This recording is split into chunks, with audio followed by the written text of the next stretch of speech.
There are 4 VA disability ratings for ischemic heart disease. You have 10%, 30%, 60%, and 100%. For several years, the VA has acknowledged that veterans who served in Vietnam between 62 and 1975 were likely exposed to tactical herbicides such as Agent Orange. The U.S. Department of Veterans Affairs mandates that any veteran that served in Vietnam are presumed to have Agent Orange exposure. So if you're in a certain place, certain time frame, the ones they actually acknowledge, then this would be considered a presumptive condition. So the lane that you would want to choose is presumptive service connection. You have direct, secondary, pre-existing, presumptive, 1151 claims. So this is presumptive service connection. What is ischemic heart disease? Ischemic heart disease involves a reduction of blood flow and oxygen to the heart, which results in the heart muscle not getting enough blood and oxygen. Usually there's a buildup of cholesterol and other substances called plaque in the arteries that bring oxygenated blood to the heart muscle. Over time, ischemic heart disease damages and weakens the heart muscle, making it very difficult for the heart to fill and pump blood to the rest of the body. If you already have this, you probably already have a diagnosis, so you're familiar with, how this feels and what it actually is based on what your doctors have explained to you. If not, if you don't have a diagnosis yet, you're going to need one because that is one of the criteria you need to establish service connection for ischemic heart disease. You need to have a current diagnosis.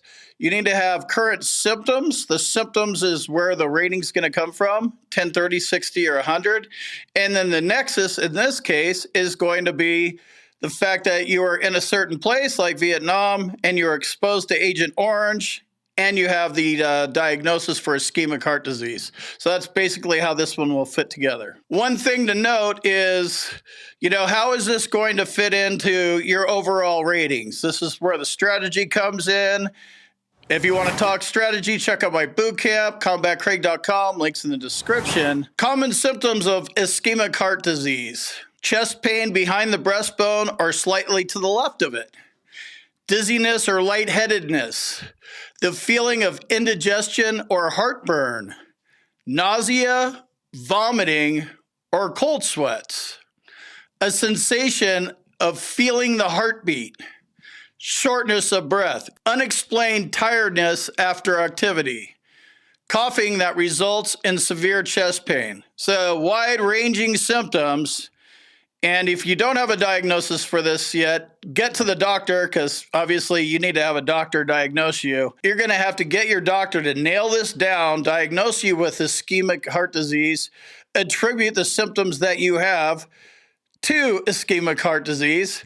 I would have him make sure the symptoms are right so you get that 60% rating or that 100% rating if that's what you're trying to do.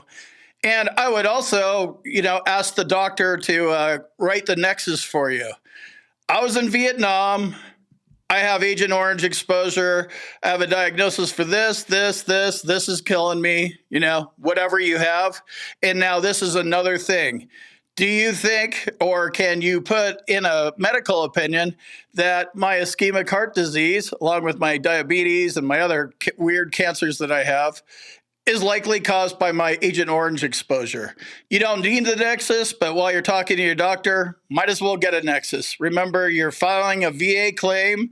They're going to send you to a C&P examiner. He might not see it that way. They get paid by the VA. And then more importantly, the VA rater makes the decision. So this guy is not a lawyer and they're not a doctor. And as they may know a lot about medical and legal conditions, like I do, they don't know all of them. So if you have a doctor, really lay it out in a nice little bow for them. It's not going to hurt you if you come up with the nexus. Not all heart diseases qualify for the presumption. Just because a veteran has not explicitly been diagnosed with ischemic heart disease does not mean that he does not have the condition. Ischemic heart disease includes coronary artery disease, coronary heart disease, ischemic cardiomyopathy, and myocardial ischemia. So it could be one of these things. There's a lot in the ischemic heart disease bucket. The veteran may or not have the initial symptoms listed above, and Vietnam-era veterans with heart disease should ask their doctors if the particular diagnosis is a form of ischemic heart disease.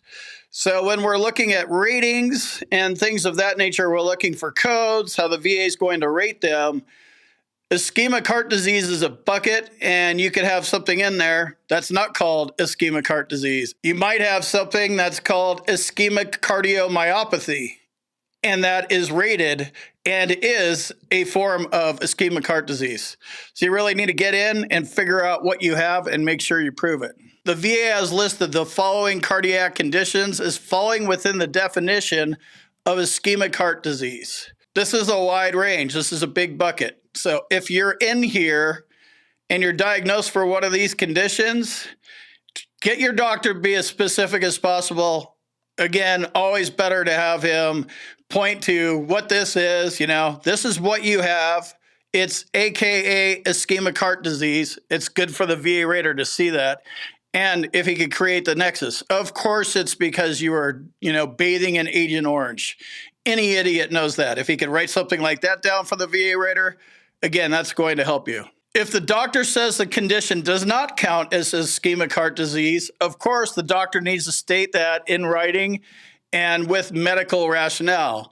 If the doctor says that the condition does not count, a second opinion may be in order for several reasons. One of them is to get it service connected. So this is, since it has to do with the heart, and there's so many things in this bucket, you may go to a VA doctor or any doctor, whatever doctor, and they just might not see it the way that you see it. So getting a second opinion is a great idea. We're trying to get paid here, so you need the doctor to actually give you the right diagnosis. And if you have a doctor that's not on board, go get yourself another doctor, get a second opinion, get a third opinion. It's not that hard, just some doctors aren't going to see it the way you see it. That's fine. Moving on to the next doctor. How does the VA award disability ratings for ischemic heart disease? Once it's verified that the veteran has been exposed to Agent Orange, that's you, right? The veteran has a valid diagnosis of ischemic heart disease. We got to the right doctor. Took 2 or 3 of them, but we got the diagnosis now. The next step is to determine what the rating for ischemic heart disease is going to be. The proper rating is determined by looking at several factors per the VA schedule for ratings for the cardiovascular system, 38 CFR 4.104. Here's the rating criteria for ischemic heart disease. 100% rating. The veteran consistently experiences congestive heart failure, receives 3 METs or less, and he is short of breath, fatigued, and experiences chest pain, dizziness, and or fainting. Shows left ventricular dysfunction, and the percentage of blood pumped out with each heartbeat is less than 30%. A 60% rating. 2 or more episodes of congestive heart failure during the past year. A score of 4 or 5 METs, and he is short of breath, fatigued, and experiences chest pain, dizziness, and or fainting. Shows left ventricular dysfunction, and the percentage of blood pumped out with each heartbeat is between 30 and 50%. So as the ratings are higher, obviously there's more problems. So 100% is 3 METs. 60% is 4 or 5 METs. A 30% rating for ischemic heart disease, a score of 6 or 7 METs, and he is short of breath, fatigued, or experiences chest pain, dizziness, and or fainting. An X-ray or electrocardiogram shows evidence of hypertrophy or dilation. So it's a little bit different as you go down to the 30% rating. A 10% rating is given if a veteran has a score of 8, 9, or 10 METs, short of breath, fatigued, and experiences chest pain, dizziness, and or fainting, and requires continuous medication. So you have to figure out to get the 10, 30, 60, or 100% rating. If you're already rated for it, you should look at this criteria, and if your symptoms have changed and you deserve a higher rating, and you have that on paper and you have it logged, most likely, right? That most of these tests are objective. All these tests are objective. The doctor's opinion can vary, but objective tests, you either have it or you don't. So if you have a 10% rating for ischemic heart disease and you deserve a 100% rating or a 60% rating because things have gotten worse in the last 10 years, you should file for an increase. How does the VA diagnose heart disease? You're probably going to get an electrocardiogram of ischemic heart disease. Another factor the VA will consider outside the symptoms the veterans is experiencing is any heart surgery. So if you have your symptoms and then have you had any heart surgeries, VA will look at whether you've had any procedures which might qualify you for a higher rating, even if it's a temporary rating. If you're taken out completely, they'll give you a temporary 100% rating for 4 months. That's how the temporary 100% ratings work. VA will assign 100% for procedures such as heart valve replacement, coronary bypass surgery, cardiac transplant surgery, or implantation of a pacemaker. So if you have these 4 conditions, these are 100% criteria. What are some other ways to go? You may get stuck. Your numbers may be your numbers, but that's the way they are under the law. But you have depression because of this, the stress that you've been under, since you had this and probably multiple other Agent Orange conditions. And you're like, how am I not 100%? Like I qualify all over the board. Yeah, except for you're using the combined ratings table. So if you're a Vietnam veteran, you're obviously in your late 60s, 70s. You're not working anymore. You're retired. You may not have worked for years anyway. One route you could go is TDIU, total disability based on individual unemployability. There's criteria for that.